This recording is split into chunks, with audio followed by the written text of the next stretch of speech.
away. In Alaska, you know, our dogs kept most things at bay by acting ferocious and being mean, but when a bear decided to change its mind and come right at us, the dogs turn and run right toward us to hide behind us because we're the big, safe human beings.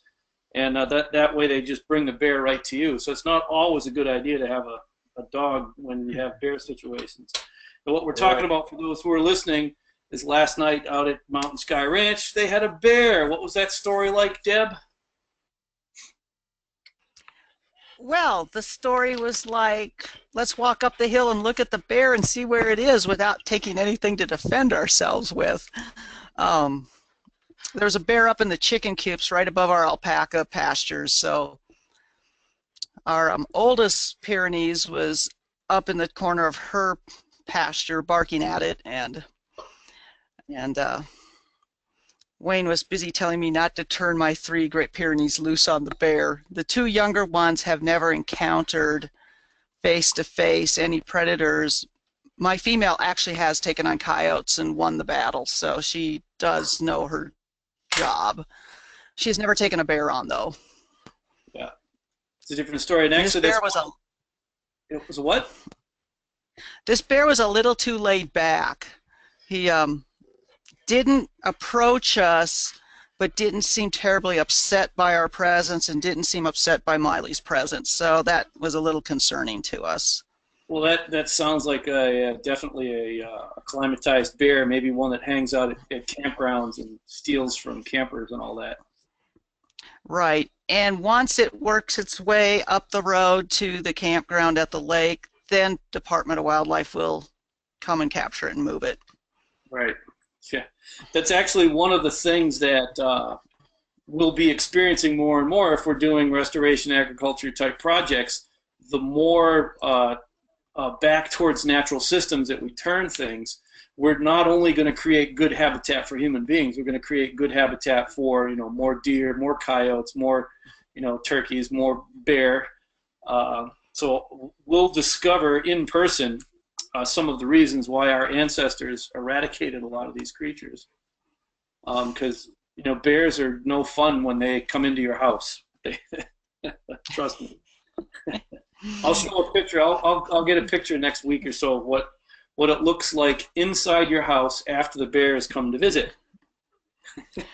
Well, I woke up this morning and realized I'd left a bag of trash laying by my back door. So just a couple of tips around the back door. Cinnamon sprinkled liberally all over the place seems to be one of the biggest deterrents. I guess it doesn't feel good on the nose. Well, I'm gonna get rolling with our tonight's session. Thanks for the adventures from the high frontier there, Deb.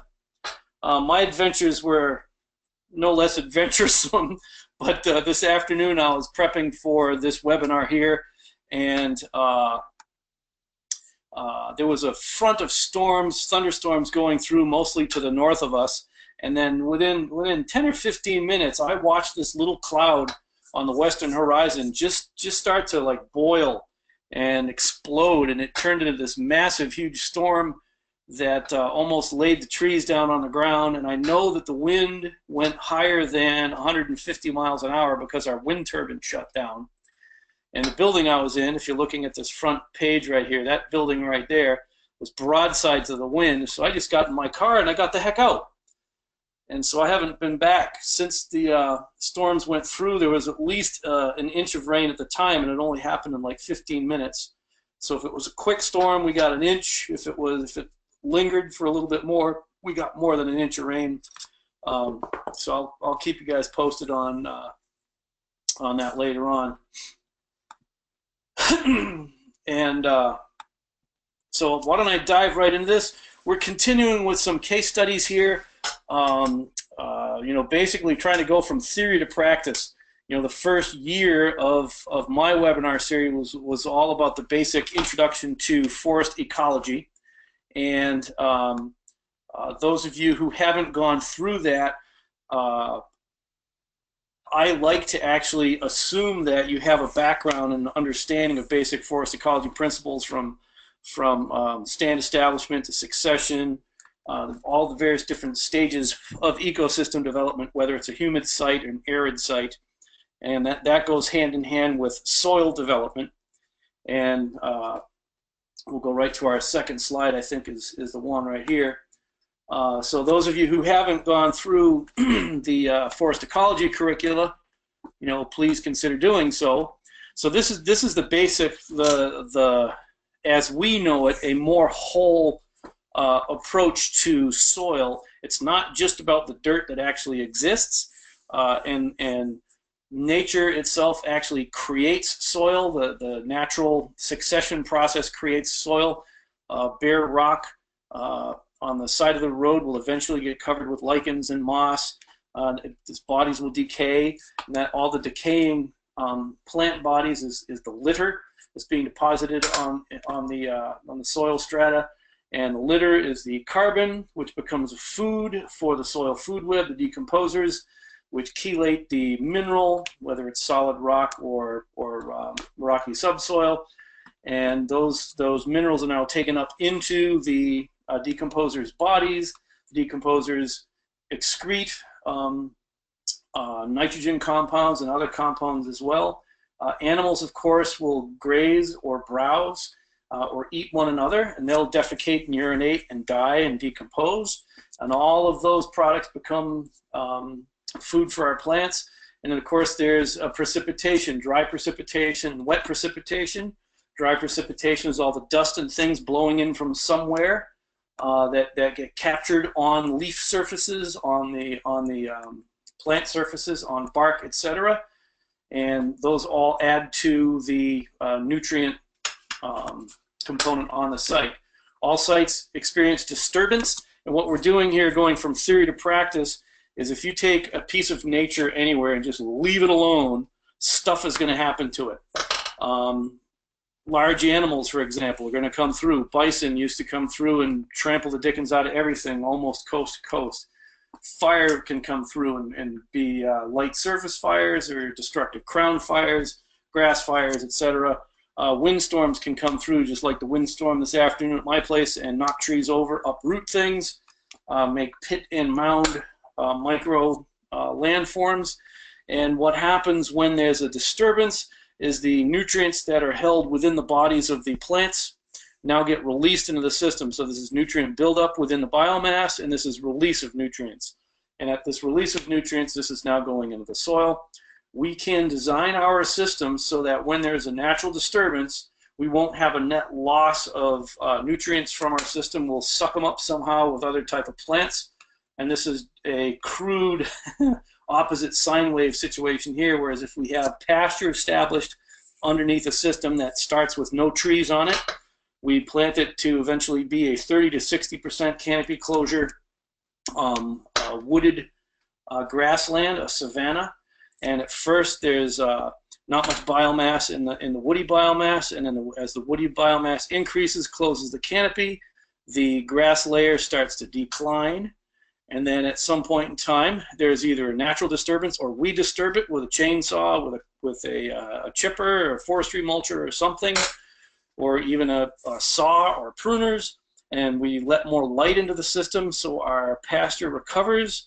And as it's growing, it's taking up this extra nutrient that was released by the decomposing above ground biomass that we have intentionally cut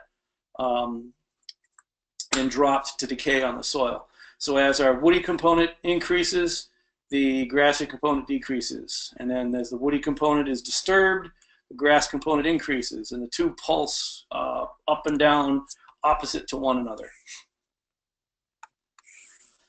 And the systems that we're using are going to be different no matter where you live. One of the ones that I've worked with the most in the USA, and actually quite a bit in Europe, is the oak savanna plant community. We're going to be doing agricultural biomimicry here, and we're going to start with the Fagaceae, which are oak, chestnut, or beech, apples, hazelnut, plums, cherries, peach, almonds, apricots, the prunus genus, raspberries, blackberries, grapes, currants, gooseberries, fungi, forage, and livestock. This is a full, complete, three-dimensional perennial ecosystem, no annual plants necessary, and whether you are way up here in central Canada and northern Canada, all the way down, no matter where you are actually on the planet, this the open, semi-wooded, grassy understory plant community works. Also works in Europe. Same species actually as these in Europe. And as a matter of fact, the folks, those of you who were here, I believe it was 4 weeks ago now, maybe 5 weeks ago, talked a little bit about a project that I'm working on in the Netherlands, where they have pure stands of planted Robinia pseudoacacia, which is black locust, and it was planted for nature, for timber, firewood, etc. Down the line. And what they want to do is go into and it's a very species poor plantation. It's rows of black locust and hardly anything growing underneath it. What is growing underneath it for grasses are dominated by annual ryegrass, which is one of the more common hay grasses that they're using over there for livestock feed. And so what we're doing is interacting with that black locust plantation to open it up, disturb the ground layer as much as if a fire had gone through and exposed the bare mineral soil, reestablish a mixed pasture of native plants, and then with the additional sunlight opened up, reestablish the wood pasture, the oak plant community wood pasture on that property.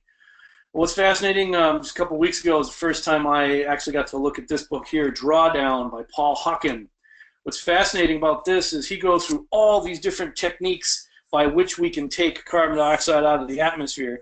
And what I found really fascinating, and Paul Hucken's no slouch, he's on his game as far as doing the research is concerned. Two things that he came up with are some of the highest levels of carbon sequestered from the atmosphere. Two different techniques. One was silvopasture, and it's also in combination with the cost of implementation. In order to implement this, it's very cost effective, and if done right, we can convert a property to a silvopasture system. Look at the picture there, lightly wooded with grass underneath. We can actually take carbon out of the atmosphere quickly with grass stored in the soil, in the roots, and we can take it all long term with the trees. We get the double whammy of both. And if we install the system using food trees, we're growing food for humans on the trees, food for the animals in the grass. The animals are reducing grass competition with the trees, adding fertilizer to it. They're part of the nutrient cycle. So this actually can be accomplished at a net profit. And then the other one, the two of these together were the top techniques, most cost-effective and most physically effective method of drawing carbon out of the atmosphere. And the other one is, this one is multi-strata agroforestry. And all I would do is I'd just combine silvopasture and multi-strata agroforestry. I'd do multi-strata agroforestry silvopasture and use the animals to take care of the maintenance in the alleys. So if you guys are interested in this book has all different kinds of techniques in it. It's short on practical lessons. It's basically a coffee table book for people who aren't actually living the lifestyle but want to support techniques and be somewhat knowledgeable about how to discuss things. Well, wood pasture is what the Western Europeans call savanna, lightly wooded, 30 to 60% canopy, and it is historically what Europe looked like. These are pictures from modern day Europe, mostly from Netherlands and Germany, these pictures. And this is kind of the look that we're going to. I would like personally to see a lot more multi-story in here and even more trees instead of so open. But these are some traditional, this is a traditional European type agriculture. And we know that it's a traditional agricultural pattern because we've seen it in artwork zillions of times. All the different animals are included in it, poultry and horses and sheep and hogs and cattle, and we've seen it in art. These are paintings by the Dutch masters. This is what the Netherlands looked like and has looked like for probably thousands of years, and much of Europe did as well. There was plenty of wood for fuel because once upon a time that's what fuel was, building material, beams for houses, ribs for ships, etc. I saw a fascinating study when I was over there on the number of open-grown, big, wide-spreading oak trees were necessary in order to build the ships in the British Navy during, this 200-year period when the British Navy took over dominance of the seas. Most of the ribs for their ships came from Germany, which was really interesting. So the Germans ransacked their countryside in order to supply the British with ships. And even at times when the Brits and the Germans would go to war against each other, they would still sell ship ribs to the English. So they're making profits off of war even then. But this is historical Europe. This is what the Netherlands is supposed to look like. Not necessarily this. The number one agricultural export country in the world, it happens to be the United States of America. We export more agricultural products than any country in the world. And it's a rather large country, one of the largest on the planet. The second largest exporter of agricultural products happens to be the Netherlands, and it's about the size of your fingernail. They pack a whole heck of a lot of agriculture in an extremely small space, and approximately 30% of the entire country is below sea level, so it's all diked and pumped. And part of what they've done is they've gotten extraordinarily efficient at feedlot agriculture. I've been to a hog operation, actually, that was a 3-story pig barn, not a single window in there. It was all vented, and they just crammed the pigs right in there. All of the, even the confinement dairy operations that I was at, they were remarkably clean. Unlike some of the horror stories that you see in the U.S. about, pigs and cows up to their necks in manure and being mistreated, they were a lot more like this, all clean and painted white and well ventilated. They're not shy and afraid to engineer things here. One of the things that's policy in the Netherlands is when the government goes ahead and makes a dike and pumps out an area, it's called a polder. When they do that, that in that polder they have a certain amount of it that's going to be for industry, a certain amount for retail, a certain amount for residential, a certain amount for nature, and then a certain amount for agriculture. But at first, when they pump it out, it's just all open land. So they have a farmer go in, and they start farming on that particular piece of land. But as time goes on and development is needed, they'll put industrial stuff in there, and the farmer gets less land and less land and less land.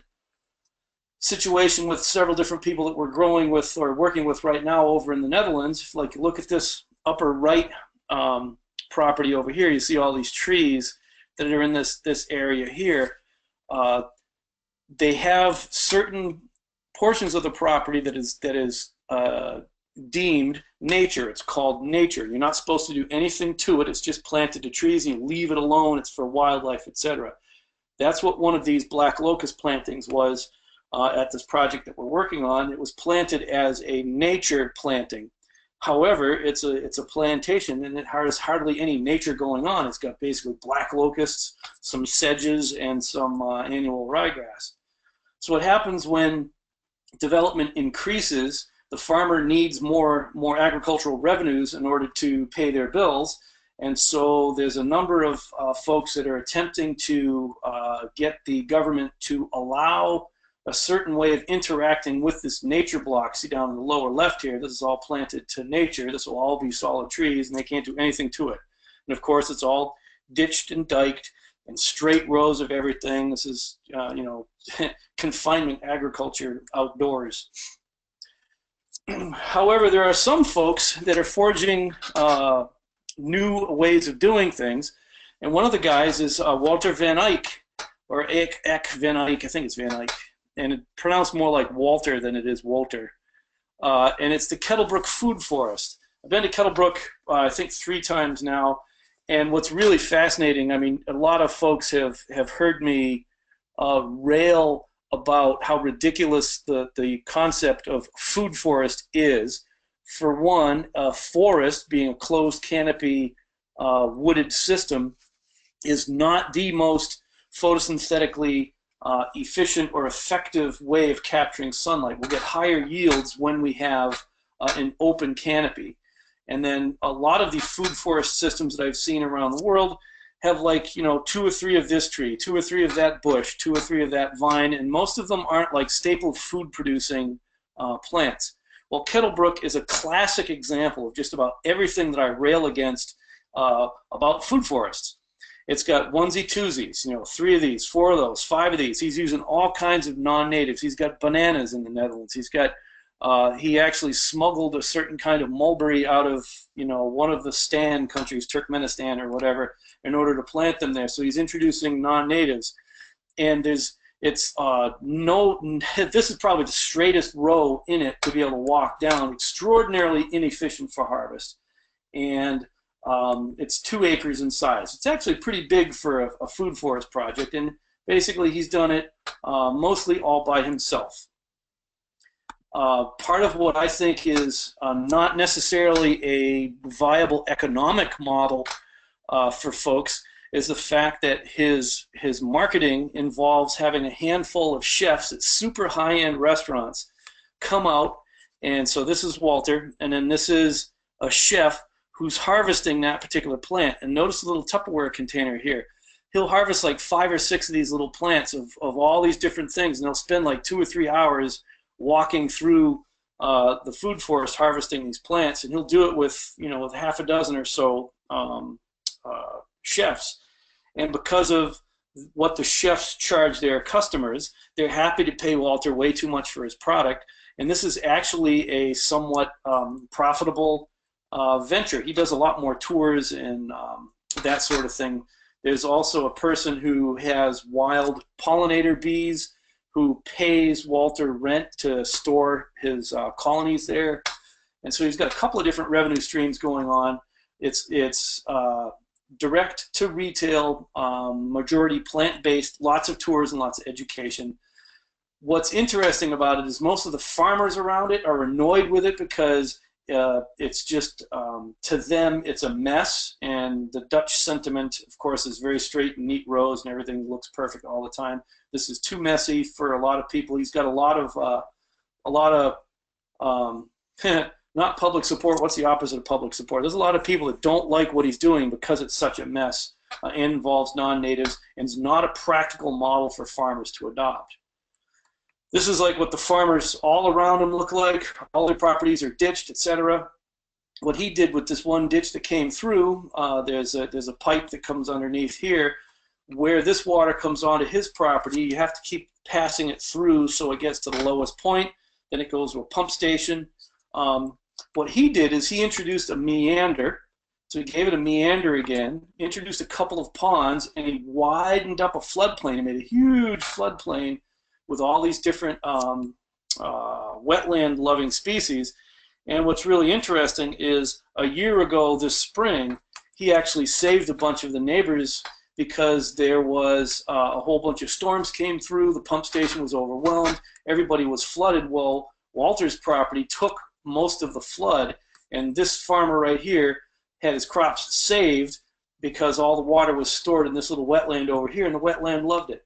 Walter is selling willow twigs for basketry. He's selling cattail root, cattail shoots, cattail pollen, the cattail catkins green, and so he's got a very vibrant model going on here. He's got several different kinds of fish in his pond, several different kinds of amphibians.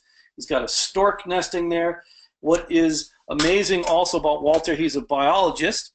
And he's been having students from their local university study this and do inventories. And what they've done is, on several different inventories, shown that the nature values of this farmland here, with the food forest farm, if you're looking at numbers of predatory insects, nesting birds, ground nesting birds, all these different, I forgot what the indicator species were off the top of my head right now. I'll have to contact Walter again. But there's like 6 or 7 different indicator species, and there was only one of those 7 things that they didn't win. So over a regular nature plot, for example, like black locust planted on top of annual ryegrass, they have more nature on this farm than you do in a nature block. Plus, this farm here actually produces economic yield. Albeit it's kind of small and it's very specialty high end, this is actually producing a net income for the farmer, and it's part of the local economy, and it's more natural, more nature than nature is. So that's part of what I wanted to emphasize right there. So what we're striving to do, and this is this place in the summer. I haven't seen it in summertime. I've only seen it in the wintertime and in the spring and fall. So it must be just pretty spectacular. You know, high temperatures in the middle of summertime, you know, like 65, 75 degrees Fahrenheit. Really beautiful. All kinds of species going on. Peach, macadamias, he's got bananas and quinces, and you name it, he's got it. Just a beautiful example of probably what annoys me most about a food forest. However, what it does show is that we can have a tremendous amount of productivity per surface area, and we have a system that's actually producing more ecosystem services, more natural values than some of their nature land does. And so it's using some of the research that they're doing. We're collaborating with them and piggybacking along with it and working with this particular project right here. Now, don't ask me to pronounce this. I have no idea how you would pronounce it. I don't exactly know what it means. If you look up in the upper right corner, this guy, Richard Van Pelt, wanted to farm. He got some rented farmland. I don't think he actually owns any farmland. And he got a local restaurateur and butcher shop owner to partner with, and they've set up a relationship between the farmer and the butcher shop and restaurant, so that Richard grows much, if not most, of the meat products for that particular butcher shop. And Richard has, you know, drank the Restoration Agriculture Kool-Aid, and he's also a little bit stressed out because he's running out of land because some of his ag land is being taken for development for housing.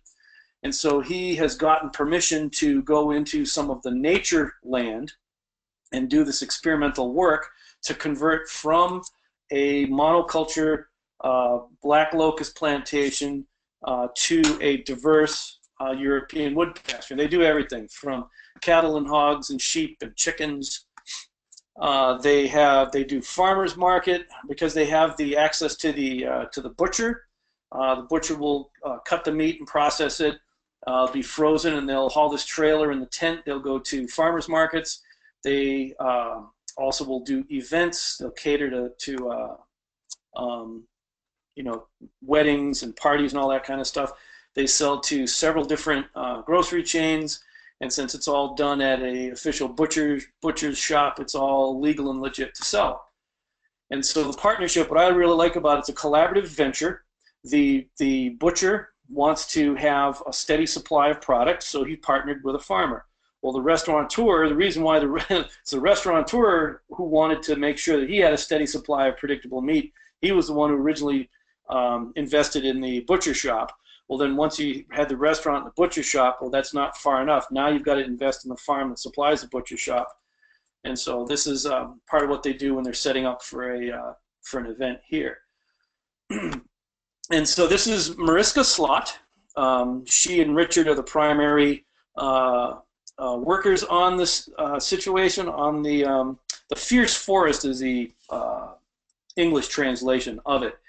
She is currently right now, in addition to doing everything, one of these, you know, amazingly competent people. She's an events organizer. She works with a lot of different other organizations, freelance, helping them to set up events like workshops and conferences and whatnot.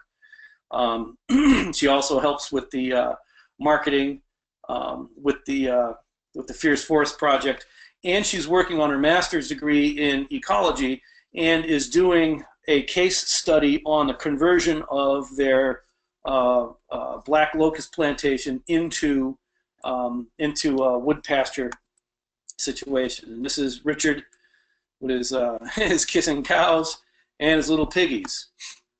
Some of their flyers explaining what they do. This has their contact information down here if you want to contact them. I don't know if they airship to the U.S. So this I showed some of these, 4 or 5 weeks ago. This was, I believe, in February. The grasses had started to green up again, but the pigs had been in the forest underneath the black locust for almost a full calendar year. The idea is that the pigs will go through and rip up the ground layer. This is actually making a mess. This is a disturbance. And if you leave these pigs here long term, they're going to destroy this place. They'll really, really, really mess it up. What we want to do, though, is imitate the effects of a fire. We have a severe fire comes through here and exposes the mineral soil, now gives us a seed bed that we can reestablish some of our desired perennial species, native species, not non-native annuals. One of the issues that they were having right here, these tufts are a type of sedge indicative of waterlogged soil. It's kind of easy to get waterlogged soil when you're 6 to 10 feet below sea level. And so the pigs don't like to eat it, and so we're leaving them in there a little bit longer just to make sure we get most of it rooted up. Then some of the trees, beginning with the crookedest ones or the stunted ones or the diseased ones, will be removed to let in just a little bit of light and help that next pasture to get established, the next population of ground cover plants to get established. And we'll do it in rows so we can plant, like for example, these 2 trees here, we would plant another tree like that one in the middle, so you'd end up with rows of trees, so you'd be able to go through and maintain with a mower. You could bale hay, and yet still have the canopy closure and have more species diversity and more of the values that the government puts on nature in this nature area. That's what it looks like, a solid stand, hardly anything growing underneath it.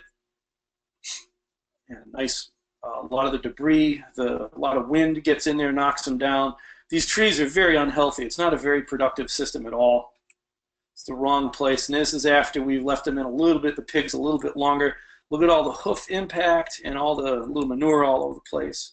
Pigs actually do a marvelous job of ripping things up. Here they are. So this is not what we want to have this thing look like. This is the temporary disturbance. We're setting it up for the next phase. Now it's ready for the next phase, and this is a live action shot. This is within the past week or so. They're busy right now with pigs. I think they had 120 total pigs, so that meant like 60 or 70 sows. So lots of little piglets all over the place. They're busy dealing with, dealing with like babies and health and shelter. They have a lot of these it's like they're fiberglass tanks that were cut in half, and they just use those as shelters, and the pigs kind of climb underneath there for their shelters. Now what's interesting is if you're going to be a farmer, especially if you're going to be a restoration ag type farmer, you're going to be doing things that currently right now are not all that common, not all that well understood. And what's happening right now in Europe, and it's live action with the Fierce Forest folks, this thing called the CAP, now help me, I think it's called the Central, or yeah, I think it's the Central or Combined Agricultural Policy. The European Union came up with definitions describing different types of agriculture. And one of the things that the CAP defined was what defines a forest and what defines agricultural land. If there's 100 trees per hectare, that's 2.5 acres. If there's 100 trees per hectare, it can be agricultural land. If there's 101 trees per hectare, it's now a forest, and if it's a forest, it falls under a whole different set of rules and regulations, and you can't just go in and manage a forest like we can here in the States. I can obliterate all of my trees, and very few people really care. In the States, it's almost the opposite here with timberland, is we're allowed to destroy our resource if we want to. So if they have 101 trees per hectare, it's a forest, and then they can't cut things down. Well, also a forest is supposed to be natural, and you can't have livestock in the forest. Well, what's happened at the Fierce Forest Project is one part of the government has given them the okay to go ahead and do this experimental conversion of a natural area from a black locust, low species diversity, to a high species diversity wood pasture system using livestock to make the change. And those of you who were here 2 weeks ago or 3 weeks ago who saw the profile it did on white oak pastures, you can see the kind of amazing results you can have using these techniques of doing genuine ecological restoration using the livestock as the drivers. Well, so what happened is the part of the government that gave them permission to do what they're doing was okay, but then the part of the government that goes and enforces what they're not supposed to be doing stepped in and said, well, you can't do this. You can't have pigs in the woods. They said, well, we've got the papers here that say we're doing on the experimental basis. So then it's got to go to court, and then there's all these appeals. So right now they are in legal limbo.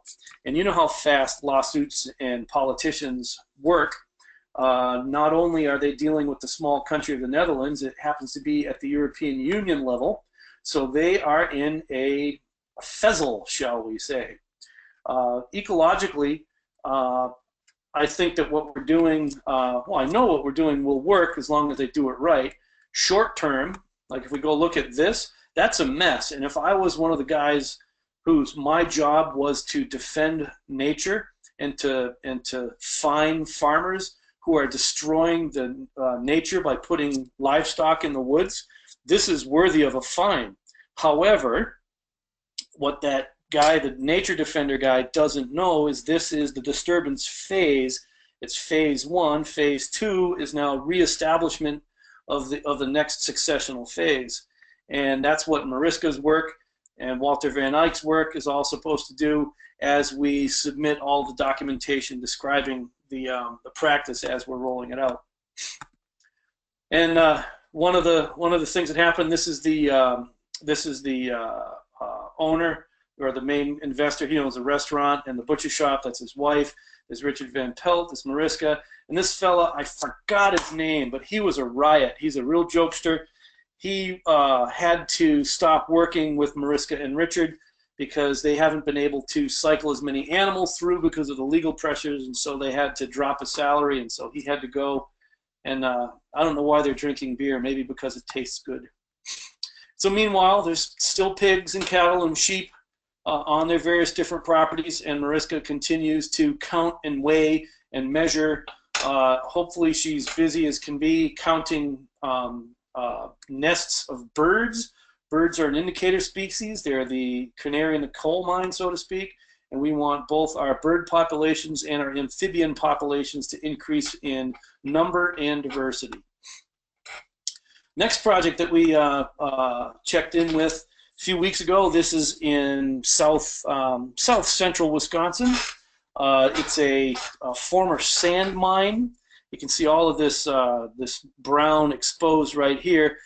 That right there is the remains of one last sand pile. It's probably the biggest sand pile you ever could imagine as kids. This is probably like a 2-acre sand pile. The whole sand pit area, I don't know, maybe it's 5 acres, maybe 7 acres or so. Obviously quite a degraded site, and there's places, this is an old rail bed where the railroad went by and they would load sand, so there's all kinds of compaction issues and gravel drive pathways that go out to the rail grade. And so the area in question, the lowest, flattest part, you can kind of see the shadow marking where there's a steep rise in the hill. This was the area that we were going to go ahead and do a conversion. It's dominated once again by black locust, understory of all kinds of crazy invasives that are not necessarily desired. We're going to do it in phases.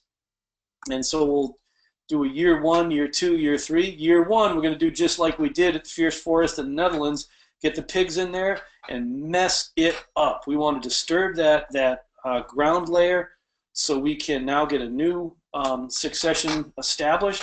We're going to open it up a little bit, let some more light in, and then probably year 2 we'll begin by planting our desired replacement stand that will grow up underneath the thinned out canopy of black locusts. Get the pigs. This is over in the Netherlands, but I just took a picture of pigs. Mess it up. and the idea, of course, is to subdivide each major unit. If this is Unit 1, Unit 2, Unit 3, subdivide them into a number of paddocks based on the recovery period of the grasses, which we won't know how long it takes. If you take grass from when the seed it's about to push out the seed head, but it's wrapped in a single leaf. If you were to graze it at that point in time and then start counting the number of days that go by until it comes back to that phase where it's got that seed head wrapped in a single leaf, that's the recovery period. Is how many days from this stage to this stage again.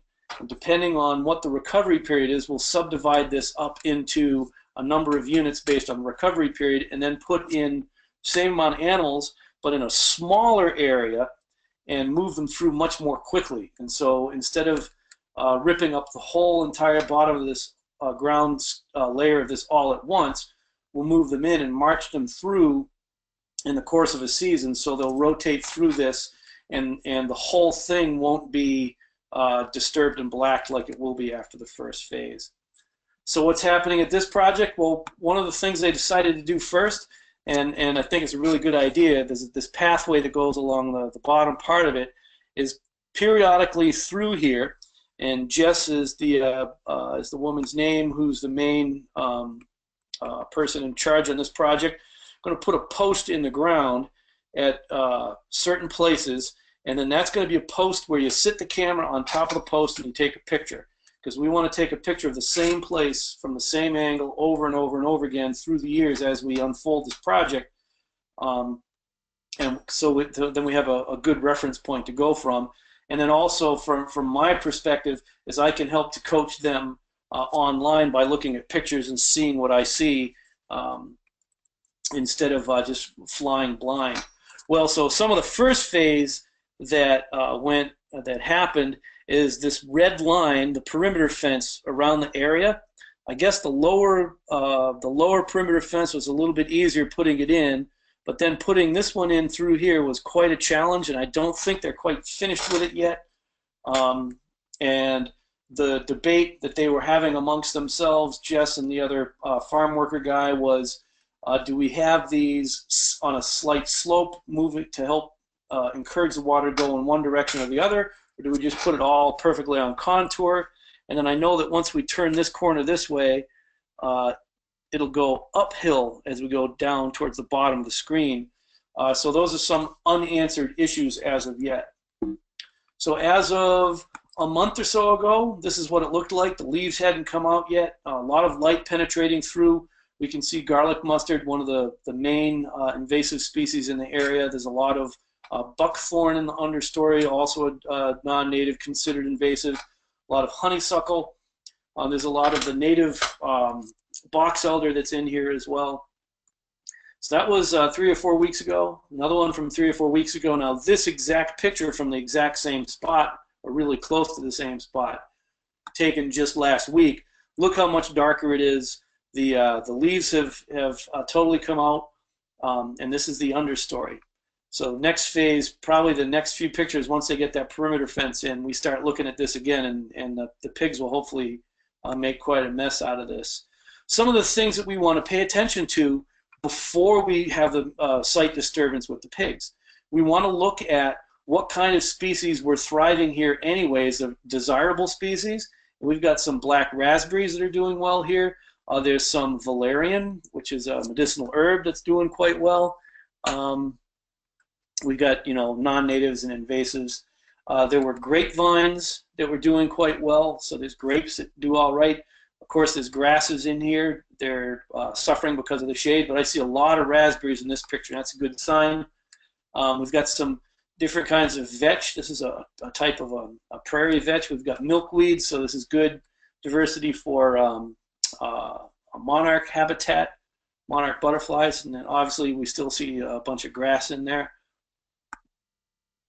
What I like about this one here, we want to pay attention. We've got some nice young trees. There's a nice young black walnut tree. Now, black walnut is an early successional tree. It is not shade tolerant. It requires full sun and plenty of water. So what we'll want to do is maybe put tree tubes around this one to protect it. So when the pigs come in, they don't damage this tree. And when we are selecting some of the black locusts to knock down first, maybe it'll be this that has a big fork and it's leaning, and take this out, maybe a real crooked one.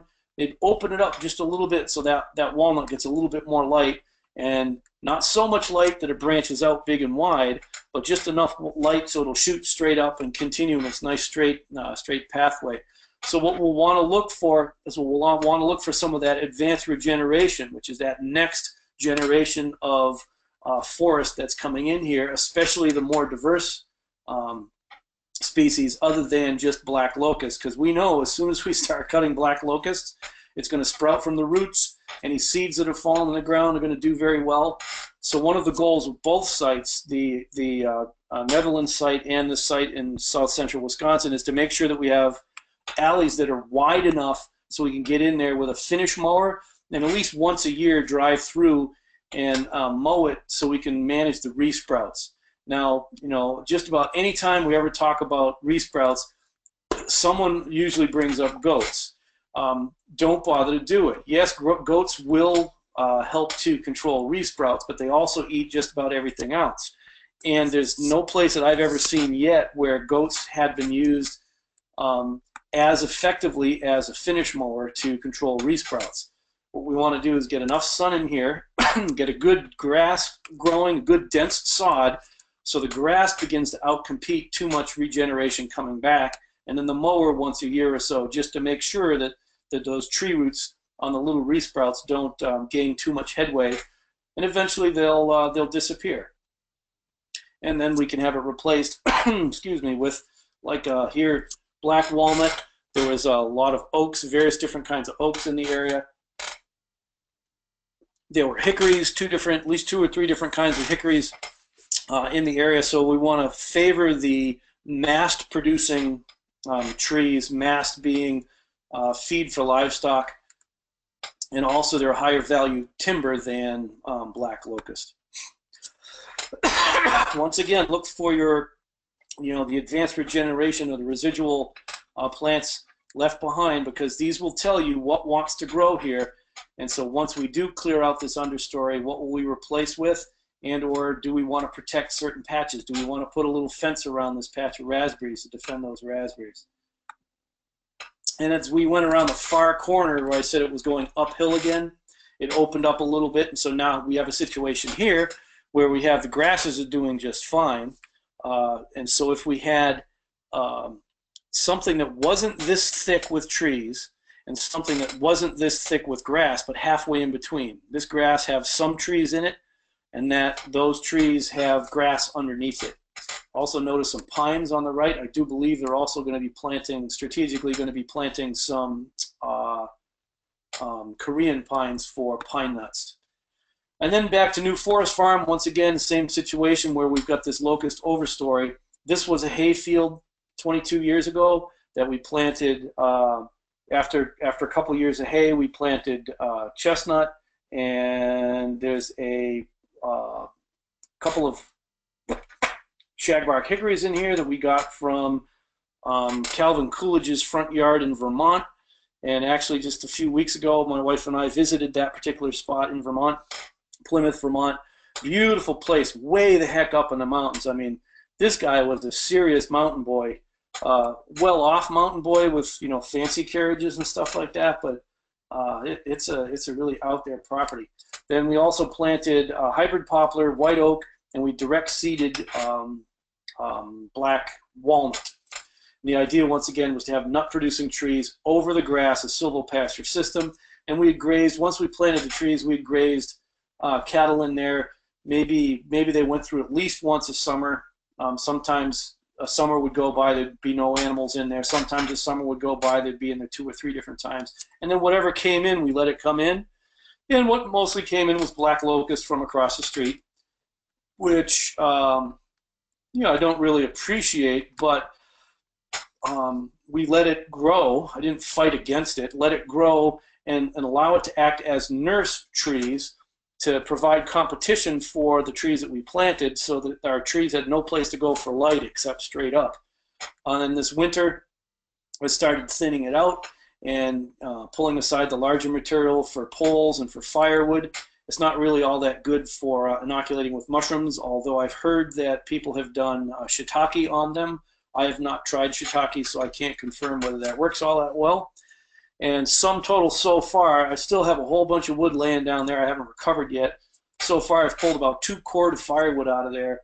So that's about, $300, $400 worth of firewood in there.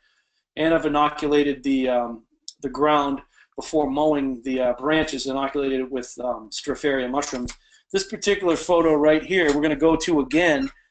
Notice how the grass has faded out. It's been shaded out by trees, and also there's a lot less moisture available for the grass in here. And all these other locusts, these volunteers came up. They forced these little oak trees to grow straight up to reach for the sun. And so I did about a 50% removal in here. That's what it looked like. Nice and straight oak trees here. Pretty nice hybrid poplars and nice black walnuts. You can see the leaves on the oak trees remaining there. They hang their leaves on the branches a long time during the winter. So this was so that was 2 months ago there. Probably 5 weeks ago. Then we go like that was still 5 weeks ago. Then like 3 weeks ago, the sun's in there. Notice I left.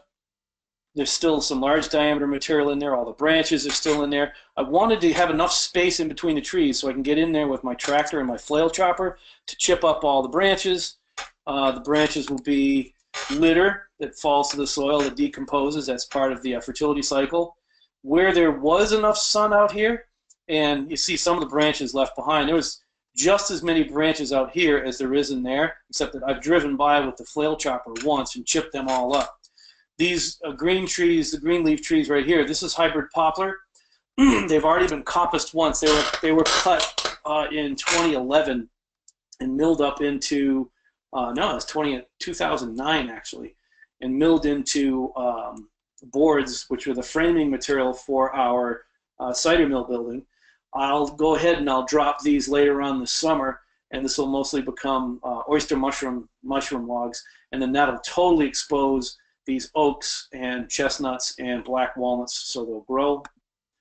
That was like 4 weeks ago. I got 3 weeks ago with my son Daniel when he came to visit. Notice how the grass is really green and good in here. Just that little extra sun is all that grass needs to really rebound. 2 weeks ago, that's what it looked like before. Oops. Yeah. Obviously, our revenue stream, of course, is pigs and pork and beef, wood, mushrooms, poultry, eggs, workshops, all part of that. And then that's what it looked like a week, 2 weeks ago. A week ago, 2 weeks ago. The locusts bloomed. It was 2 weeks ago. And they've now set their pods. Now it's time for me. I'm going to go in there. I'm going to mass slaughter of locusts, just drop them, because I don't want them to set any more seeds than they do. And then this was just taken this morning. The roses are blooming. It's now mid-June. It's probably the most lush and beautiful time of year when we get rain. We had one of the wettest springs on record for a while there. Then for 2.5 weeks we had no rain at all and abnormally high, record high temperatures. And all of the wet soil, heavy clay soil, now baked into clay. And so I actually stopped harvesting asparagus for a while because it wasn't coming out of the ground anymore because it couldn't penetrate through the pavement. And while I was debating what to do, we got some rains. We got rain on Monday, about 3/4 of an inch of rain on Monday, which was enough to soften everything up, not enough to really hydrate everything. And then today, while I was preparing this particular presentation, I was sitting up on the ridge and the storm just blew up, and over 150-mile-an-hour winds up on the turbine tower because it shut down my wind turbine. And I got the heck out of Dodge because I figured I was probably safer zipping away in my Jetta. It's a smaller target than I would be sitting in this big gigantic barn on the top of a ridge.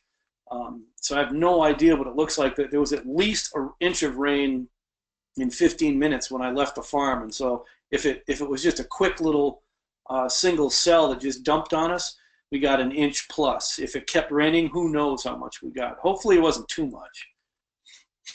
And this is an alley cropping situation where 2 years ago, this would have been acorn squash. Then we put winter rye on it, and then in the spring it was winter rye, and we top seeded with white clover, red clover, and yellow sweet clover. And so that was last year. Then that was all disked in. The rye, I mean, was all mashed, rolled down with the front end loader. The clover would come through it. So on the ground here was a mulch layer of rye straw, and the rye seeds would have gone to would have reseeded. They didn't reseed all that well on this particular site, but you see some of the seed heads coming up.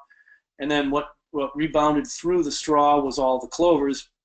And I'm going to wait until the clover flowers all turn brown, which means they've set their seed, and then I'll lightly disc it, and I might put another rye crop on it. That way we're just reincorporating all that organic matter to feed that decomposition rate in our soil, because it's that leaf litter in addition to the roots. This is what's driving the fertility cycle that's feeding the trees and building the soil for the next round of produce, which may be next summer. And it's the time of year when the little birdies are hatching. This is, I knew to look for something because I was being attacked by a mom and a dad red-winged blackbird. And so I looked around, and this is a baby red-winged blackbird. It's pretty cute. The birds are, bird sound is insane around here right now. It is just so loud it's not funny. So this is what it looked like as of this morning as I took my morning walk. And as you recall, I said we had a storm on Monday where we had 3/4 of an inch of rain. We had some pretty good wind, but not ferocious. Look how lush and green it's become. This part, the path, has been mowed once. So there were all these branches down here. You can see branches behind over there. I've got to go through one more time and lower some stumps before I mow and chip these branches yet. But the lion's mane mushroom are now sprouting. These are on sugar maple logs. And lion's mane is a fantastic mushroom if you've never had it. It supposedly helps with memory issues. I don't know why I remember that. Maybe because I've been eating lion's mane mushrooms. If you were to take lion's mane mushroom, you slice it up and you put it in with milk and butter, it tastes like seafood chowder. It's just a delicious, delicious mushroom. And this whole thing, it looks like it's got a lot of little spiky spires on it, but it's a really firm, very fleshy mushroom. Goes outstanding with pork. So this is that same patch with the oak tree that I'd showed a couple different times. And this was just taken this morning. That's what it was last fall, and that's what it was like this morning. So last fall, thinned the undesirable materials, which was, in this case, there's some willows in the foreground here, and those would have, blown in the wind or root suckered. Take out the black locust, the willows. A lot of this brush is prickly ash, so clip that down low, and then expose the oaks, the chestnuts, black walnuts, and any of the hickories that are in this particular spot. And that was, once again, like 3 weeks ago, 2 weeks ago, a week ago, this morning. It's just a change through the season. So what we want to do is always be observing the different conditions. We have different conditions at different times. Now look at the spacing here between the trees. This is kind of important because when we thin a stand of trees that has been closely packed for a number of years, they're a little bit at risk for wind throw. So notice I left some locusts in here. I left some locusts on purpose because this whole stand has to help hold itself up, because this is when it's the most vulnerable for wind throw, because they've been a thicket holding themselves up, one another up. Now they've got to go through a year and toughen up. So to do a lighter thinning, maybe a 30% removal, 50% at the most, not to do a real radical thinning at first, but just a light thinning so that they have a chance to beef up. Now notice how this guy's bent now. Go back here, he's not bent. Now he's bent. Well, why is that? Well, we've had some wind, some pretty extreme wind. on Monday. There's a lot more moisture up in here now. There's a lot more weight that this tree has to carry. The leaves are coming out, and so that combined with the wind will cause them to bend. And if we look through here, this is one of the straightest, tallest, most beautiful black walnuts, but the top just snapped right off. The oaks are a lot stronger, tougher tree. They don't tend to snap as readily as black walnut does, but this walnut, it should do okay because there's a branch there that'll straighten up. Hopefully no decay gets in there. But it was a really nice, straight, tall tree. So just be aware that when you're thinning them out, and so this goes to you folks in Netherlands if you're listening, and you folks down in Mount Horeb, just when you do thin out that stand, don't take out too many that first thinning because we want the other ones to be strong enough to withstand wind throw. Do it over a period of years. And here's another example of the oak. You see how it's grown up and then it's just kind of bent over? It'll do all right. It'll send up one of these branches here. It'll shoot up, and that'll end up being a side branch instead of the crown. Mark, this is Mark from Bangladesh. Yep. I apologize because we do have a hard stop and we have another one, but you can wrap it up in 5 minutes and that would be cool. Thank you That's very much. exactly what I was doing. I just showed these pictures here because this year what's different at our farm, we will not be having cattle and hogs. I've gotten quite busy with some farm design. I'll be doing a lot of work down in the southeast in the next couple of weeks on some large projects, and I'll be sure to report back onto what we're doing there. But this is a similar project with pigs clearing out the understory in upstate New York. They're doing a really good job. This is one of the reasons why we do what we do. This is a confinement dairy operation that, with the extreme heavy rains that we had last year, filled up the manure lagoon, and look what the manure lagoon did. Kaboom, the wall blows out, and it flooded out this little stream, and it sent, all like how many millions of gallons worth of manure downstream. This is stupid agriculture for this particular area. It has no place. This is a high humidity environment, and they put a manure lagoon less than 100 feet from the creek. This is stupid, stupid, stupid. We're going to do things differently. We're going to have naturally designed systems. Nature is our model. I showed you guys this last week. We had a swarm of honeybees. This is a video. I'm not going to play it. But if you look, I think I got two of them. Yeah, right there in the center of this picture, there's a swarm of honeybees. And it was on Wednesday, last Wednesday, that they showed up. And I announced to everybody, well, they typically only stick around for 24 hours, less than 24 hours. And I knew that we had 100% loss. We had 3 beehives last year. We had 100% loss over the wintertime, so there was no bees come spring. Early on, a swarm showed up in one of the beehives, so we had a hive of bees. We were happy, and we had 2 empty hives. Well, then this swarm shows up last week, and I knew that we had 2 empty hives, so maybe these guys would go and fill one of those empty hives. So yesterday, or Monday, it was yesterday, I guess, I went out to check the beehives, excuse me, and lo and behold, we don't have 1 beehive now. We have 3 hives of bees. I don't know if these guys set up camp in one of my empty hives or if it was just 2 other swarms, but we now have 3 colonies of bees. And what's interesting about bees that swarm is they've been living somewhere. They're living in somebody's barn or attic or house or crack, and they're just a tougher bee than if you get a packaged bee that was raised by a queen.